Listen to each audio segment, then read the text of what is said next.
ਮੁੱਕ ਗਈਆਂ ਨੇ ਸਾਵਾਂ ਹਾਵਾਂ ਰਹਿ ਗਈਆਂ, ਯਾਦਾਂ ਚੁੱਕਦਿਆਂ ਚੁੱਕਦਿਆਂ ਬਾਹਾਂ ਰਹਿ ਗਈਆਂ। ਬਾਊ ਸਾਰੇ ਸ਼ਹਿਰਾਂ ਦੇ ਵਿੱਚ ਜਾ ਵਸੇ, ਪਿੰਡ ਦੇ ਵਿੱਚ ਕੱਲੀਆਂ ਮਾਵਾਂ ਰਹਿ ਗਈਆਂ। ਮੇਮਾ ਪਿੰਡ ਦੇ ਮੁੰਡੇ ਆਪਣੇ ਕਰ ਲਏ, ਹਾਏ ਮਸੇਰਾਂ ਤੱਕ ਦੀਆਂ ਰਾਵਾਂ ਰਹਿ ਗਈਆਂ। ਪਿੱਪਲ ਟਾਹਲੀ ਬੋੜ ਨਾ ਢਾਰਾ ਬੂਟੇ ਦਾ, ਨਾ ਉਹ ਸੰਘਣੇ ਰੁੱਖ ਨਾ ਉਹ ਛਾਵਾਂ ਰਹਿ ਗਈਆਂ। ਲੱਸੀ ਸਾਗ ਤੇ ਮੱਖਣ ਤਵੇ ਦੀ ਰੋਟੀ ਤੇ, ਲਾਡ ਵਰਾਗ ਨਾ ਉਹ ਛਾਵਾਂ ਰਹਿ ਗਈਆਂ।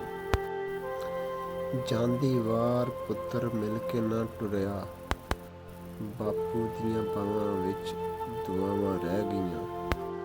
ਜਿੱਥੇ ਬਹਿ ਕੇ ਸਾਰੇ ਦੁੱਖ ਵੰਡਾਉਂਦੇ ਸੀ, ਕਿੱਥੇ ਯਾਰ ਸ਼ਾਨੀ ਉਹ ਥਾਵਾਂ ਰਹਿ ਗਈਆਂ।